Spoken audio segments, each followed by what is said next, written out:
into the NFL on EA Sports. We've got a good one on tap today, and there's going to be two quarterbacks ready to get it done on the gridiron.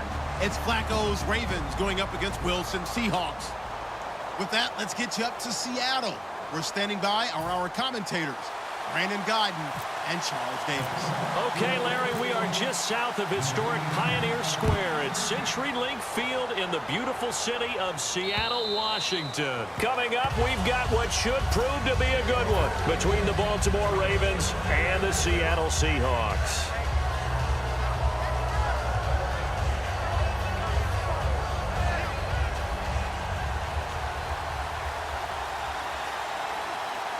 They come out with one back and three tight ends. They look to throw on 1st and 10 with Flacco. Over the middle to Smith. And Steve Smith still making catches on Madden, but his career is over, finishing it with over 1,000 grabs, over 14,000 yards, and 81 touchdowns. And no one went out better, as far as I'm concerned, than Steve Smith. Did you see his letter to the commissioner? Tell me about it. Where he said that I will no longer be around to antagonize defensive backs. And he did just that. Agent 89 out. And he'll be limited to a short gain up to about the 34-yard line. They got 2 of the 3 they needed there. Leaves them with 3rd and just a yard. But just play number 3 here on the opening drive, and it's an early 3rd and 1. And the quarterback, he's got some big threats at wideout. And they seem to get bigger all the time, don't they, Brandon? Every time I look out and watch a game, we're getting these bigger, more athletic, acrobatic receivers. We have some today. And fit's the exact right word. Over the middle, there's almost always traffic, so anytime you're a receiver in that area, you're not just focused on catching the football. You're wondering where the collision's going to come from, right? Because there's almost always someone there able to concentrate, catch it, and even added a little extra at the end with a short run. And a look at Seattle's defense. When Bobby Wagner's career is said and done, people are going to look back and say he was an absolute steal in the NFL draft. A Pro Bowl player for any team. So the incomplete pass brings up 2nd down.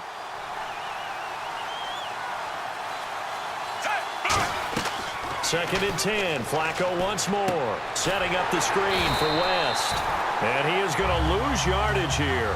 He lost 2 there. And it's 3rd down. And that screen there on 2nd down certainly didn't develop how they had hoped. Is that one they should have even tried, or is that one the quarterback sticks in his pocket? I think the latter. I like what you said there, because trying is one thing. We can second-guess just about every call. But in this case, when you realize that it's broken down, just throw it at the feet of your intended receiver so that no one can pick it off, right? You don't have the ball tipped up in the air, and you come back and try and pick up the 1st down on 3rd down. That way you don't lose any yardage. Now the defense definitely showing blitz here.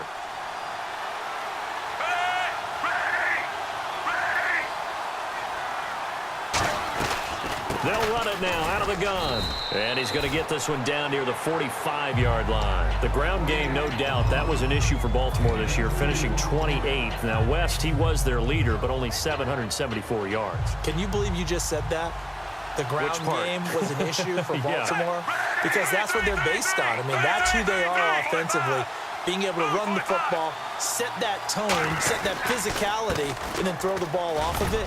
That wasn't Ravens football in 2016. I can't wait to see what they do next season. And will Terrence West be their lead running back? This drive is turning into an extended one, and the guy carrying the ball, he's becoming more like a body blows guy. Every carry is putting some damage on the defense. So after a while, I'm not too sure how many guys are going to want to run up and tackle him. And this will be play number 8 of the opening drive. It's 3rd and short. They'll try and run for it. This is Juszczyk. They'll be marked inches short. No gain on the play. And that's going to lead them to 4th down.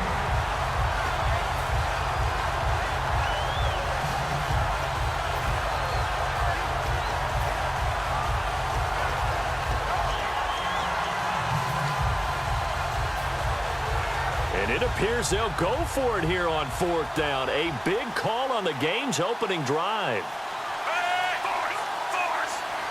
And Flacco keeps it himself. They'll get a couple yards on that one, and they're able to convert here on 4th and inches.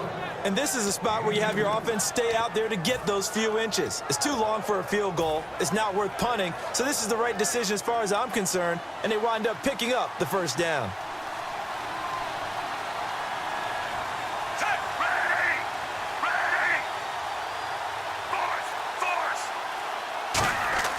Flacco will use the arm this time. And his throw's going to be incomplete. He was trying to get it to Steve Smith that time. And that'll bring up 2nd down.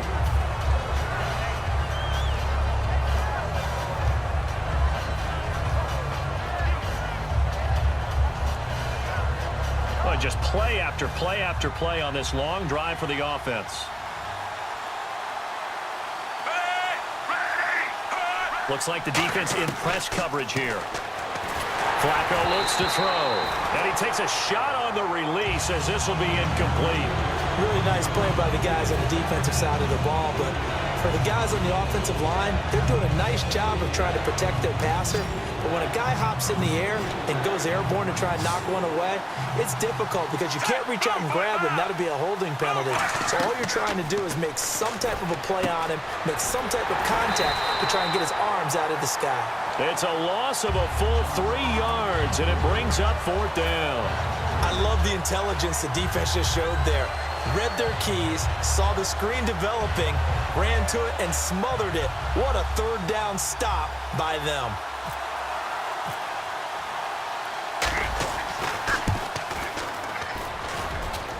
That's running out of steam, and it won't get there. He left it just short, no good, and this will remain a scoreless game. Well, that opening drive looked good for a moment there, but they'll wind up being turned away thanks to the missed field goal. And those especially hurt when you come into a game on the road.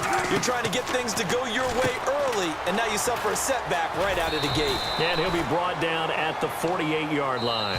7 yards, the pickup on the pitch and catch. Alongside my broadcast partner, Charles Davis, Brandon Gaudin hits the Seahawks with a football to begin quarter number 2. They're looking at a 2nd and short yardage to start things out.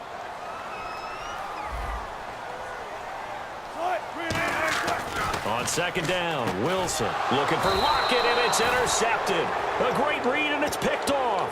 And the possession is theirs at their own 43-yard line. And now Baltimore gets set to take the field. Last time out, they had that long 50-plus yard field goal that they missed. And I'm sure on their sideline, they're thinking to themselves, okay, do we still want to try one if we're in that position again? And I would dare say that the answer would be yes. They're going to have a lot of confidence in their kicker. But just to be on the safe side, I'm sure they told their offensive guys, can we get a little bit closer this time? Closer. Yeah, you know, I'd rather get in the end zone first and foremost. But if all else fails, less of a field goal attempt for him.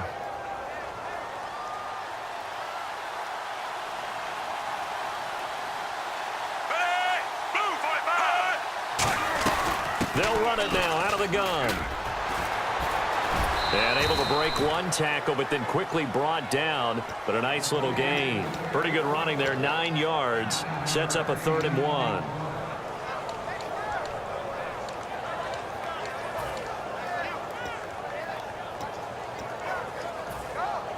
And the defense searches for one more stop here after the run on 2nd down. And Charles, a couple extra defensive backs in here on 3rd and 1. Not expecting them to run it at all. And it's brought in by Pitta. And he takes it down deep into enemy territory. It's a big play there for Baltimore. 48 yards.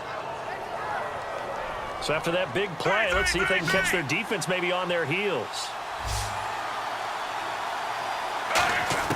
Flacco from the gun. And he is into the end zone for a Baltimore touchdown. Dennis Pitta taking it in. And the Ravens are in for 6. A good tight end is a heck of a weapon for any quarterback, especially when you're able to create some mismatches. Sometimes they work against a linebacker, sometimes they work against a smaller defensive back. But when they find it, they go to it, and it often results in touchdowns. And this will be a touchback as that sails over the end line. Here come the Seahawks now, set to take over on offense.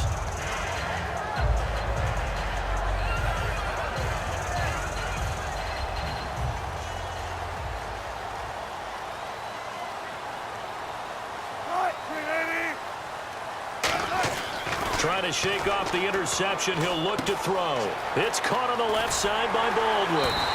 10 yards on the pickup there. Baldwin coming off his first Pro Bowl appearance. He had career highs, Charles, in catches with 94, over 1,100 yards. That also a career high. Pretty good season for Doug Baldwin. And I think the place that he really started to take off was midway through 2015. The connection between he and his quarterback, Russell Wilson, where they were playing more from the pocket, bigger plays downfield, that just propelled him into 2016. That and anything he perceives as a slight, he uses it to his advantage, and he just goes out and plays. The grab made by Kearse over the middle. And he'll be taken down, but not before he gets into enemy territory. Give him 12 yards on that one. It earns him a fresh set of downs.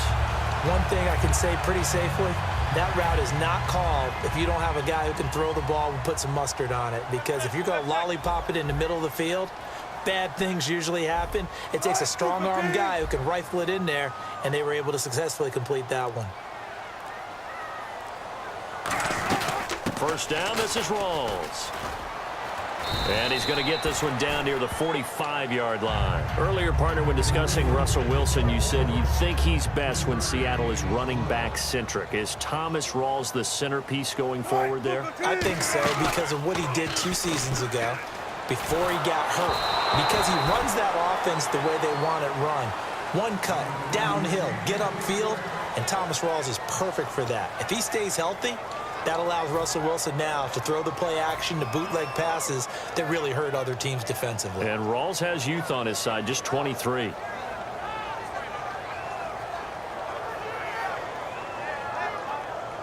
They'll need to get this to the 38. That's where the first down marker is here on third. In motion is the tight end Graham. On third down, Wilson. And he'll be hit as he releases it, and that'll fall incomplete. Third down is the down. Both sides know they absolutely have to win. And the name of the game for the defense is pressure on the quarterback. But pressure on the quarterback with contact, that's how you end up winning it.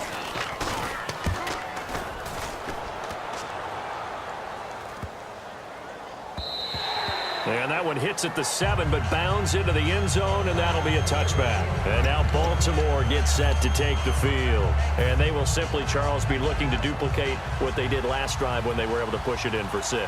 And they hope it'll be that easy, right? To be able to take exactly what happened before, replicate it. They may have to make a few additional changes along the way because I'm sure the defense will make some adjustments, but they've got to have great confidence having scored the last time out. It's a loss of 4 there, bringing up second down. 2 minutes to go here in the first half. Back to CenturyLink Field after this.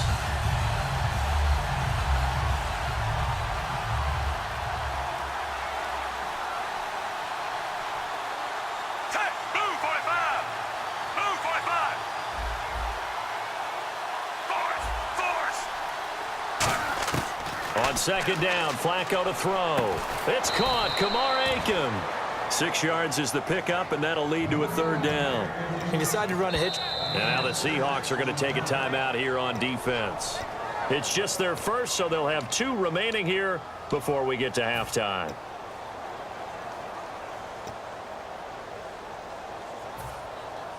So a 3rd and 8. And they're definitely showing blitz here.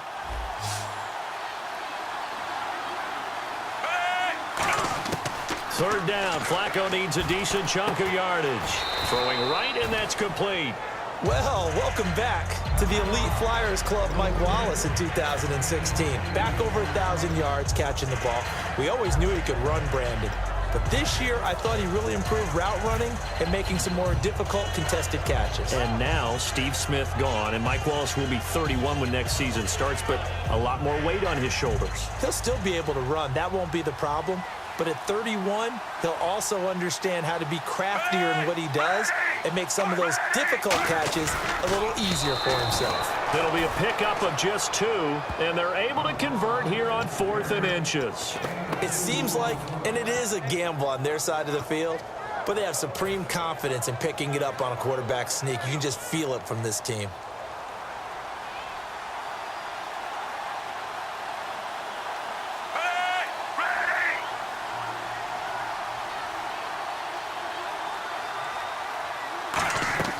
Flacco will use the arm this time, setting up the screen for West. And they get him down, but not before he takes it across the 40-yard line. Now whistles come in. We're going to get a timeout here by the offense.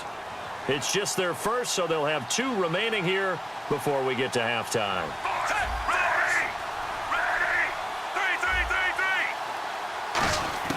First and 10 here for Flacco. Smith catches left side. They'll get 19 yards there. And the Ravens are going to have a first down. Offense comes to the line now, first and 10.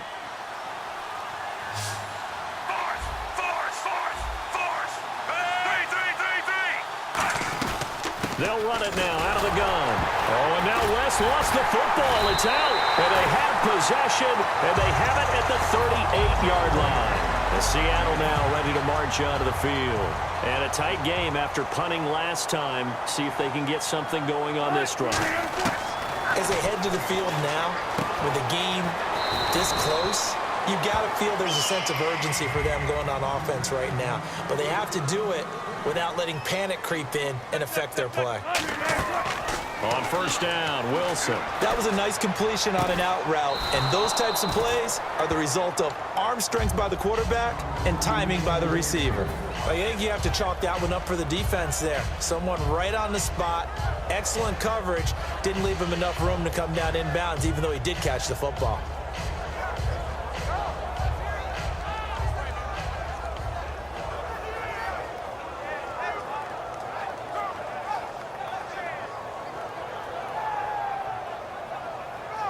Second down following the incompletion.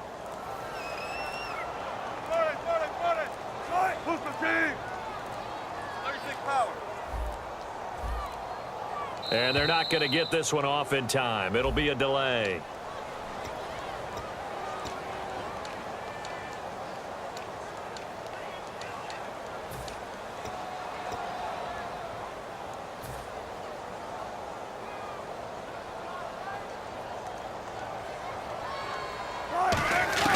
Now Wilson on second down.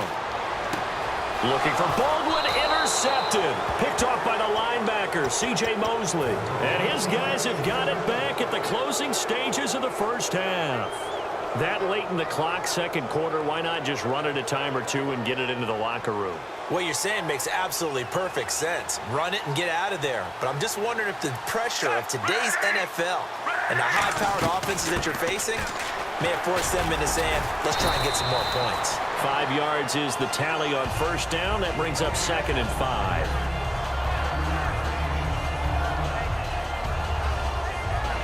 We have hit halftime.